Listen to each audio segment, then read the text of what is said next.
E daí, pessoal, nós vamos dar continuidade, né, com a anamnese através aí dos antecedentes médicos. Com relação a esses antecedentes médicos, nós temos a questão do tratamento do paciente. Então, o tratamento que o paciente realiza, ele é importante para que a gente possa mostrar ao psiquiatra os medicamentos que esse paciente toma, né? Não só os medicamentos com relação ao transtorno mental, não. Mas se esse paciente tiver outra patologia, como, por exemplo, uma hipertensão, uma diabetes, se ele tem problemas cardíacos, então todos esses medicamentos devem ser registrados no prontuário do paciente, tá? Todo medicamento que o paciente faz uso, seja de transtorno mental, não seja de transtorno mental, tem que estar registrado no prontuário do paciente. E também é importante a ordem cronológica desses medicamentos. Há quanto tempo o paciente faz uso desse medicamento? Tá? Há muito tempo? Tá? Então, precisa se dar uma revisada com relação a esse esquema medicamentoso. O paciente precisa passar no psiquiatra.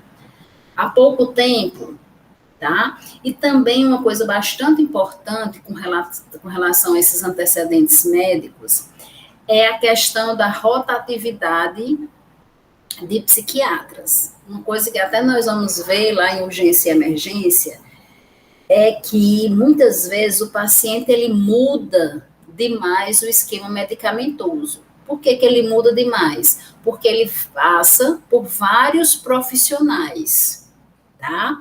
Então, nós vamos entender em psicofarmacologia que os medicamentos psicofármacos, eles têm um período de até 20 dias para fazer o efeito desejado. Só que nesse período de até 20 dias, logicamente que os sintomas eles ficam menos intensos, tá? O paciente, ele mostra alguma melhora.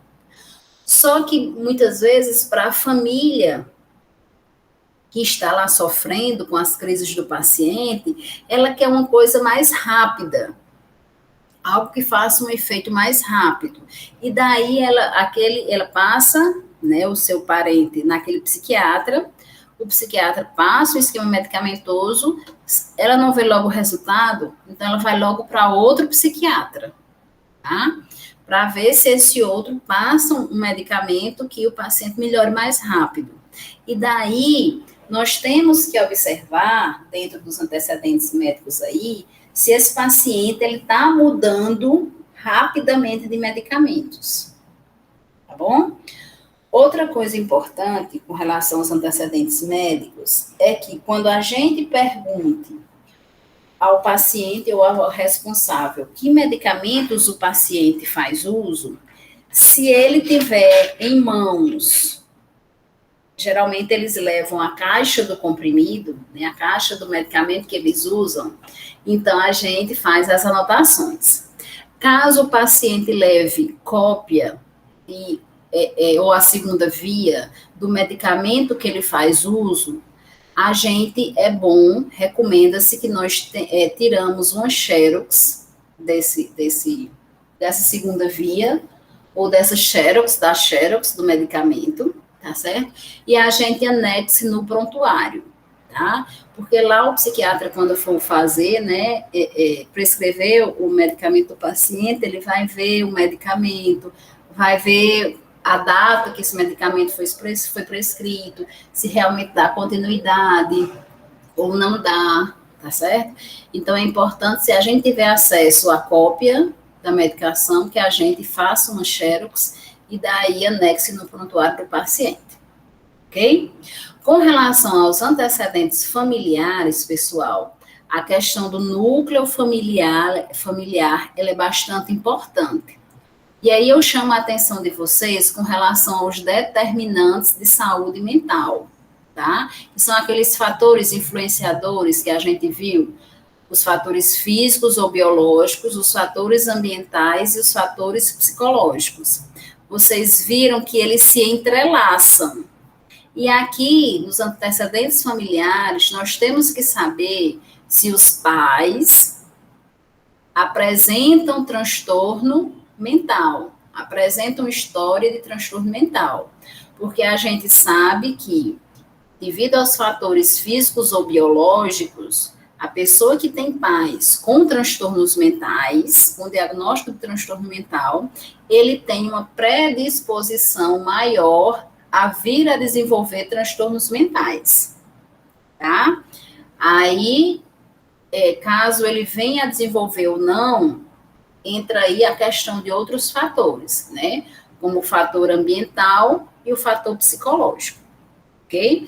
Então, o núcleo familiar, a gente compreender o núcleo familiar, como é a dinâmica desse núcleo, ela é bastante importante, tá? Então, quando criança, ele já presenciava a desestrutura familiar, a questão da violência dentro de casa. Isso é importante também como antecedentes familiares.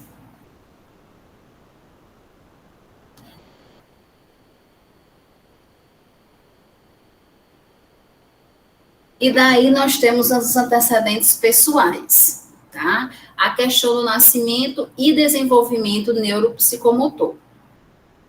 Como foi a gestação da mãe dessa pessoa, tá? Ele foi desejado? Ele não foi desejado? A mãe tentou fazer um aborto? Ele foi uma gestação tranquila? Foi uma gestação cheia de altos e baixos, né? Então, essa questão, como foi o nascimento? Foi por fórceps? Foi uma cesariana? Foi um parto normal? Tá? Ele nasceu antes do tempo? Ok? Então, a questão gestacional e nascimento, elas são importantes. O desenvolvimento neuropsicomotor, entra aí a nossa questão na puericultura, tá? Nós, dentro da puericultura, vamos observar esse desenvolvimento neuropsicomotor, né? Próximo semestre, vocês vão pagar isso da criança, vocês irão ver, né, a questão, próximo semestre, não, no oitavo, né? Vocês irão ver a questão aí dos reflexos da criança, se essa criança é durinha, se ela é mole demais. Então, essa questão do desenvolvimento neuromotor, tá, vai ajudar a, muitas vezes, a gente ter um diagnóstico, né, ou, aliás, ter um diagnóstico não, encaminhar esse paciente, encaminhar essa criança para um neurologista, para que tenha um diagnóstico precoce aí, certo? Então, nós da enfermagem, através da puericultura, já podemos observar se há um atraso neuropsicomotor ou não nessa criança, e daí encaminhar, né, orientar os pais com relação a levá-lo num pediatra, ou neuropediatra, ou neurologista, ok? Como foi a infância dessa criança? Foi uma infância saudável? Foi uma infância doentia? Né? Como foi a adolescência, como foi a vida escolar, certo? Essa criança sofreu bullying, essa criança não sofreu, essa criança é amada, essa criança é orientada, esse adolescente sempre teve o apoio dos pais, não teve, né? Como foi a construção, né, dessa pessoa até a data de hoje, né, até a idade de hoje. Okay? O desenvolvimento sexual, vida conjugal e familiar, né? Como é a questão do desenvolvimento sexual, é homossexual, é heterossexual, tá? Como é a vida conjugal, como é suas relações com o seu parceiro, relações com a sua família, relações com os seus grupos, né? Como aí entra a questão da interação social, certo? A questão profissional, ele tem um emprego, ele desenvolve sua profissão dentro do seu emprego, ele precisa sair do seu emprego, porque ele tem sucessivas crises, e sempre que ele está em crise, ele tem que se ausentar, tá? E as crises, elas estão sendo mais constantes, ou o tempo das crises cada vez aumenta mais, tá? Então, raramente esse paciente apresenta uma crise. Porque nós temos que entender todo esse processo para que a gente entenda como é a história da doença atual dessa pessoa, as relações, ok?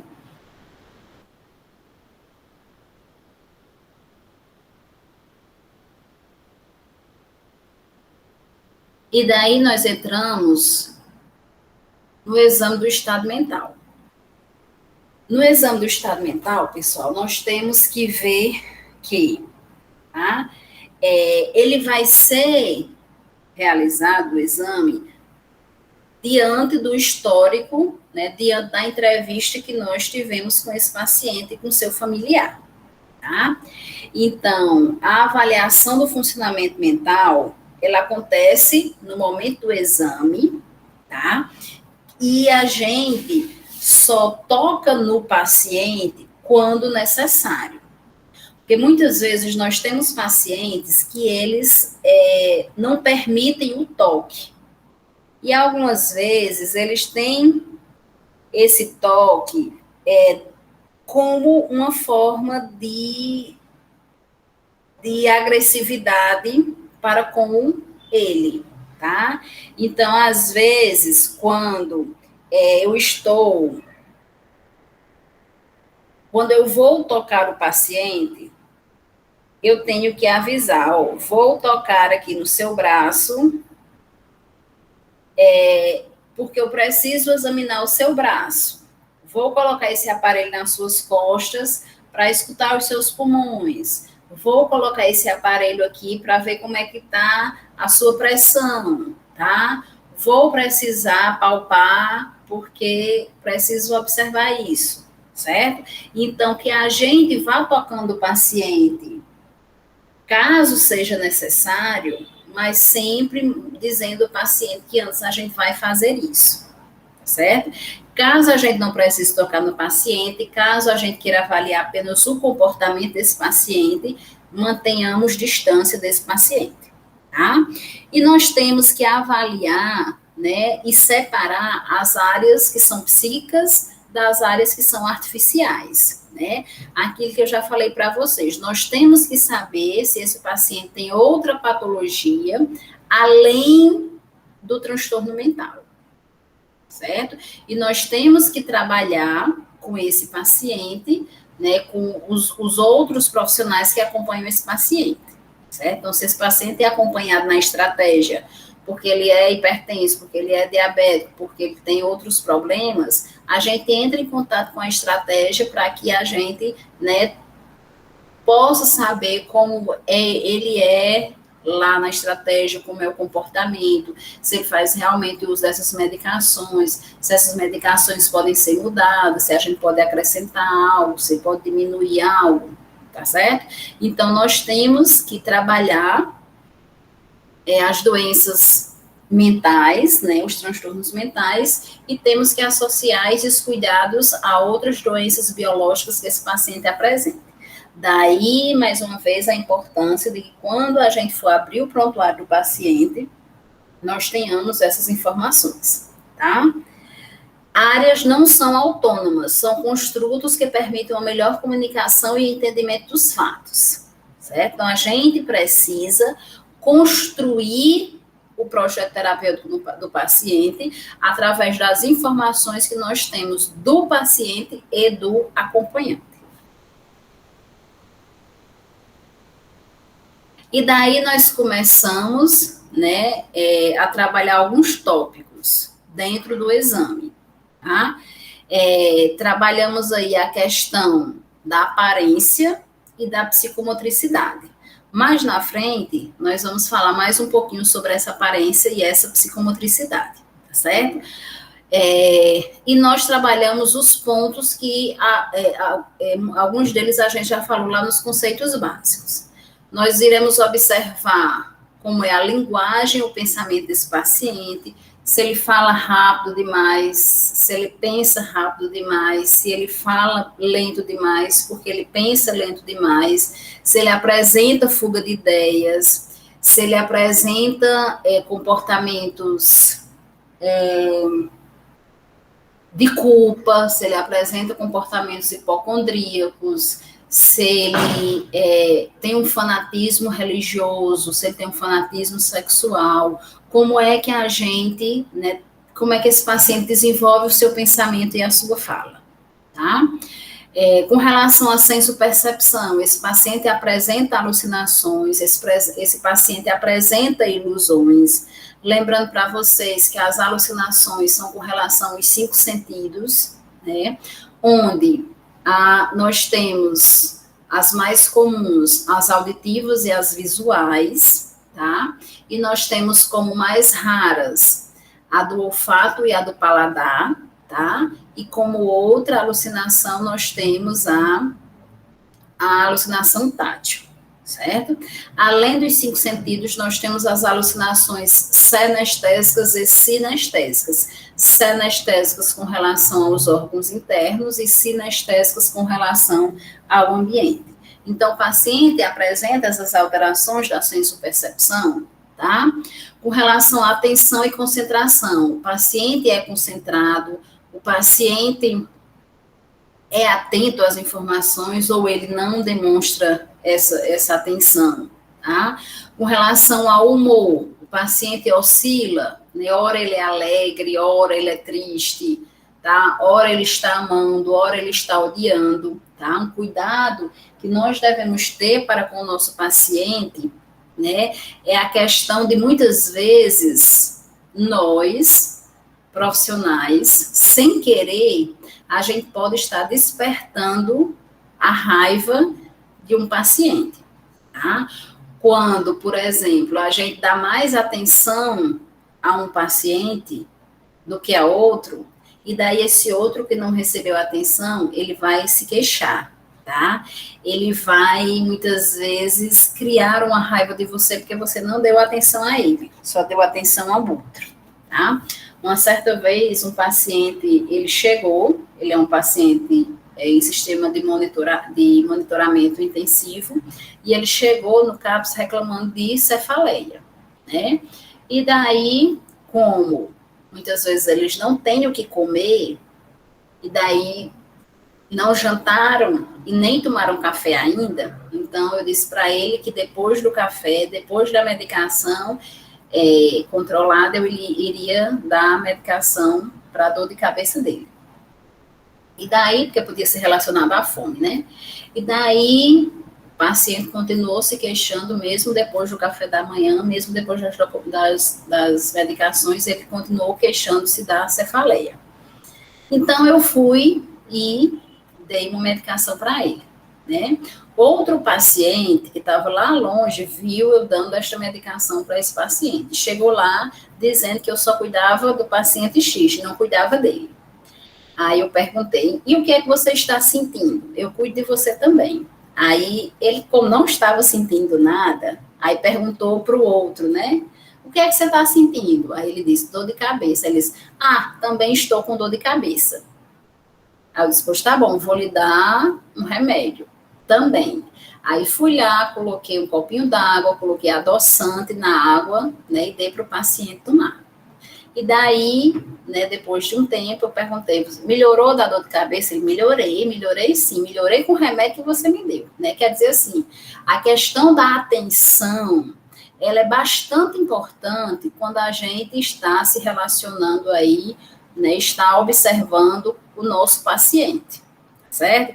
É por isso que nós, né, quando vamos aí para os estágios, né, principalmente as meninas, né, elas devem ir com menos adornos possível, certo? E não podemos prometer nada a um paciente, porque caso a gente esqueça, ali já é um motivo para ele criar uma raiva para com a gente, certo? Então, nunca prometer nada a um paciente com transtorno mental. E caso você queira dar, que de preferência você dê a todos, tá? Para que nenhum fique com queixas, porque eles criam mesmo, tá? Esse afeto e esse humor, ele é bem, assim, intenso nos pacientes com transtorno mental. A questão da memória, né? Nós temos aí uma memória recente, uma memória remota, né? Antiga. A orientação, o paciente ele é orientado no tempo e no espaço, ele sabe o dia de hoje, ele sabe o local que ele está ou ele não sabe, tá? O estado de consciência, ele é consciente ou ele não é. A capacidade intelectual, né? É um paciente que ele consegue muito bem controlar a sua doença e ter uma vida, né, de profissional, ou ele não consegue mais controlar a doença, né? A doença é quem o controla e ele não consegue desenvolver nenhuma atividade profissional, nenhuma atividade intelectual, tá? E o juízo crítico da realidade é o paciente ele tem um insight, ele tem a realidade da sua problemática, ele tem noção de que ele é um paciente com transtorno mental ou ele não tem, ok? E para nós encerrarmos, nós vamos dar uma atenção aqui com relação à aparência e à psicomotricidade. Com relação à aparência, pessoal, nós temos que observar o nosso paciente no momento que ele adentra no serviço, tá? Ele sempre vem tomado banho, vem com a roupa limpinha, arrumadinho. Hoje, ele veio sujo, tá? Ele veio com a roupa suja, roupa rasgada. Então, foi o que aconteceu, tá? Foi o que aconteceu com a roupa desse paciente, foi o que aconteceu com a higiene desse paciente, foi o que aconteceu dentro de casa para que o paciente viesse hoje diferente. E isso deve ser visto desde quando ele adentra o serviço, a aparência, tá? Ele apresenta defeitos e peculiaridades físicas, né? Ou ele não apresenta. Ele está usando a bengala porque ele tem um problema físico, um problema nos membros superiores, nos membros inferiores, ou ele não tem nada e está usando essa bengala hoje, certo? Nós tivemos um paciente, uma idade mais ou menos de 50 anos, que ele, quando adentrou no serviço, ele usava uma bengala, não era uma bengala, não, um cajado, tá? E daí, quando ele começou a fazer o tratamento, ele foi apresentando algumas melhoras e ele não vinha mais com o cajado, certo? Ele não tinha nenhum problema físico. Na realidade, né, ele relatava que ele tinha aconteceu lá algo, né, na vida dele, que ele tinha um processo, nós sabemos, né, o que aconteceu, ele tinha um peso de culpa tão grande pelo que aconteceu, que na realidade ele usava aquele cajado porque ele não suportava esse sentimento de culpa que para ele pesava demais.